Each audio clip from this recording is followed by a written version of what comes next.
Well, I made it to the gun shop and I picked up a set of rings. I got, I think, the last set of standard gloss rings that were in the place. And luckily, they are the medium height, which I think is about as low as I can go on this.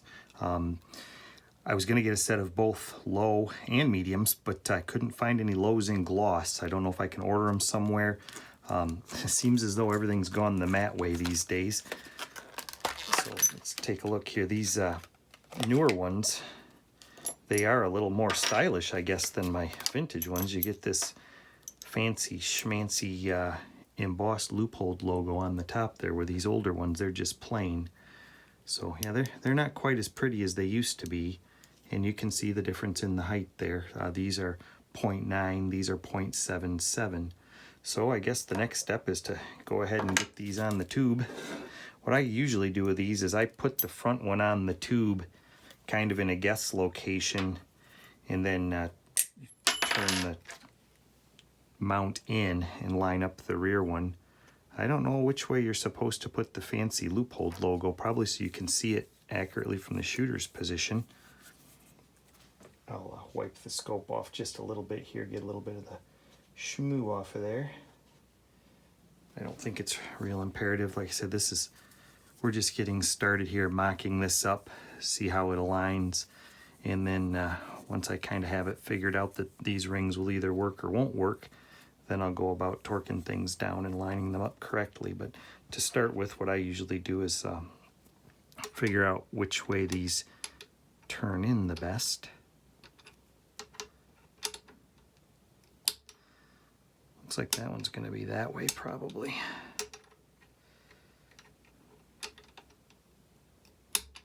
Yeah, that feels about right. See, there's the ramp. You can see which way they go. So this one looks like it wants to go that way. Cams down like that, so that's going to go this way. Yeah, that's the right direction. You can see the angle that's ground into them. So that's going to rotate in like that way. So we'll just go ahead and put that on like that. The cap on like this.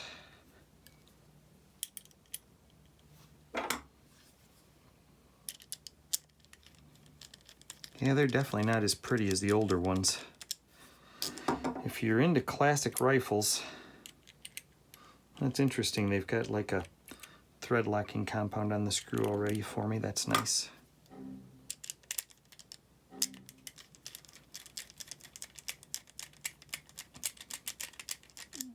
So based on where I was before, I'll just get an initial fit on these. I'm not going to worry about the gaps being equal and things like that yet. I'll take care of that after I know about where it's going to go. And I knew that the scope is going to have to come back a little bit from where I had it, so we're probably going to end up right in that range somewhere. So I'll just let that ride there. That's pretty close to being straight. I've done these both ways. Sometimes I turn the ring into the dovetail first and then go about putting the scope in the saddle or lapping it or whatever. But like I say, right now I'm just going to go for getting this in place and to see if the dimensions that I've got here are even going to be usable. I don't know for sure that these are the rings I'm going to end up with. If I can't find gloss low ones, I'll just end up going to some kind of one-piece base probably. Maybe a Weaver base or who knows what, or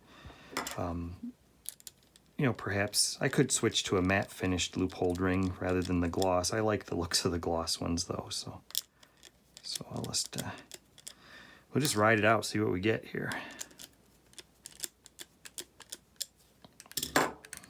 Okay, so that is the ramp way there. Put that in that way. Where's my wrench? There's my wrench.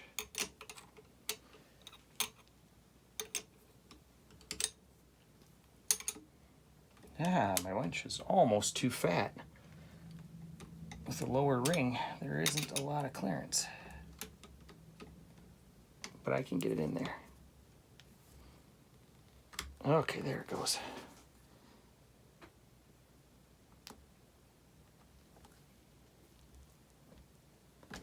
I think I'm gonna have to switch to a thinner wrench here.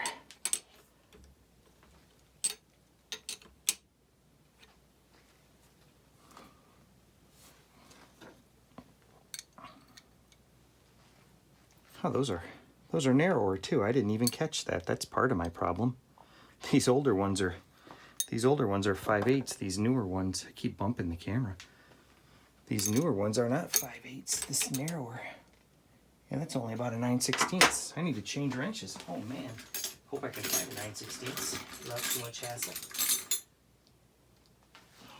There we go. There's a 9/16. Hey, and that's thinner too, so that'll help. All right, we're getting close now, so start to line this up with that rear base. Just let it get in there enough that it catches.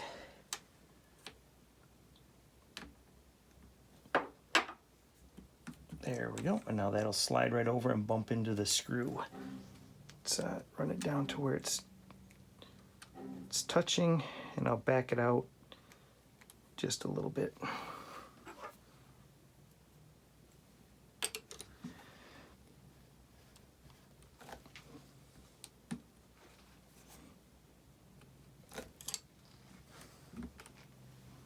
A little more.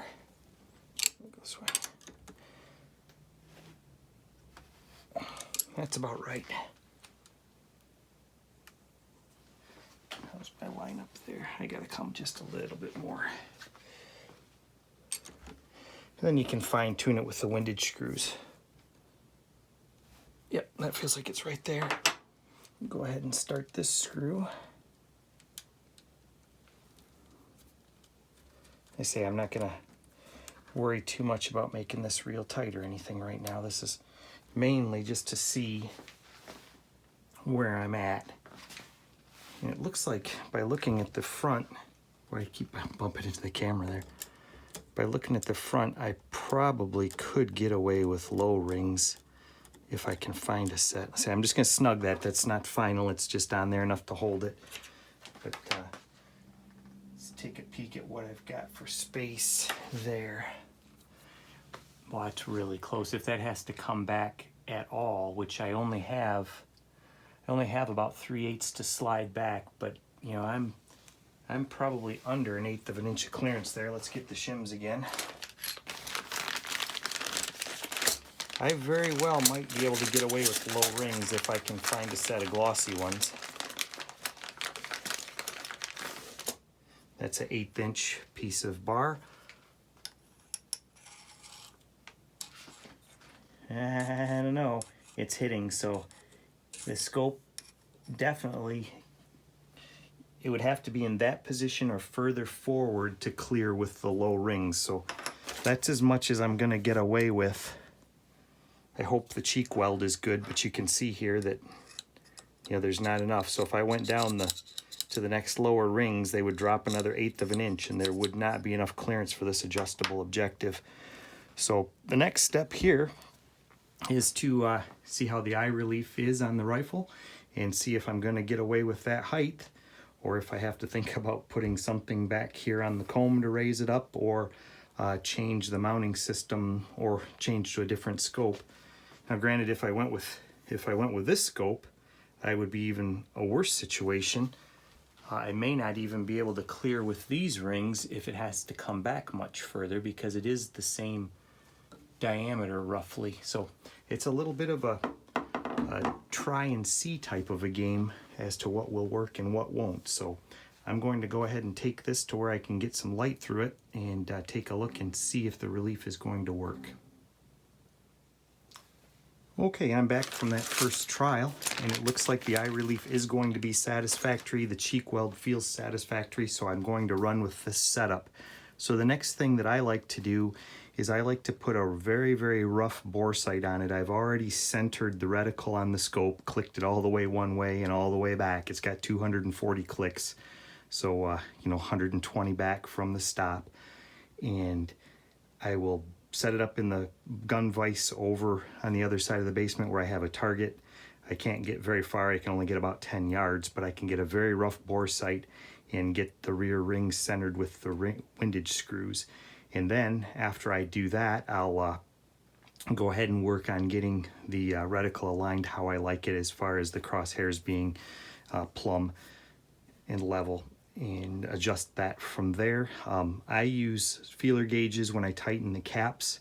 I basically see how when I start to take tension, and I use equal feeler gauges on either side, go to a smaller feeler gauge, tighten against them, pull them out, and then get them down. And then when I feel the torque on the screws starting to come up, I go after them with the fat wrench and make sure they're equal in torque. So that's pretty much the size of what I do with these Leupold standard rings. Also very similar with the dual dovetail, where you have the turn in front and back. Obviously you don't have the windage adjustment on those, but I turn them in, align them with the bar, or you can use a scope. To me personally, the key is don't try to tweak rings with the scope. That could end up being a disaster, so I use a wrench. A little bit longer wrench would give you a bit more leverage. I did real quick glance at this. I still do need to twist this in further, so I'll need to back off the screw over here on this side and go ahead and run that a little bit more, tweaking it. You can visually see it pretty well on the back of the rifle. Like I said, I didn't worry at all about getting it perfect on that first take. You can see that the I don't know if I can get the angle correct here, but the rear ring definitely needs to go further to the right.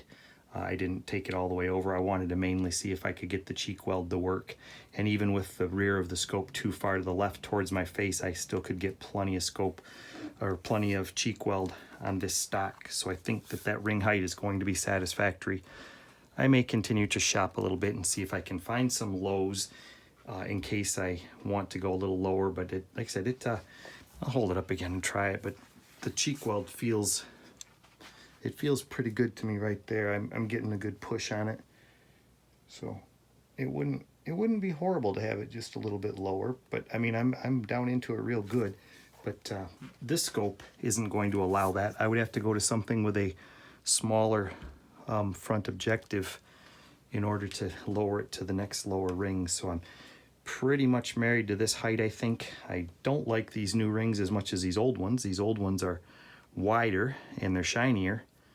So I guess style changes over time. I'm antiquated, but when I see glossy Leupold scopes, I typically buy them if they're in good shape, because I have a lot of classic rifles and I like to put classic scopes on them, or something that's appropriate. This rifle certainly could have something more modern on it. It would look okay. But I do like these classic old ones. So thanks everybody for watching, and got a set of rings that I think will work. I'll continue to get this adjusted out, and hopefully we'll get this rifle to the range pretty soon to see how it prints on paper.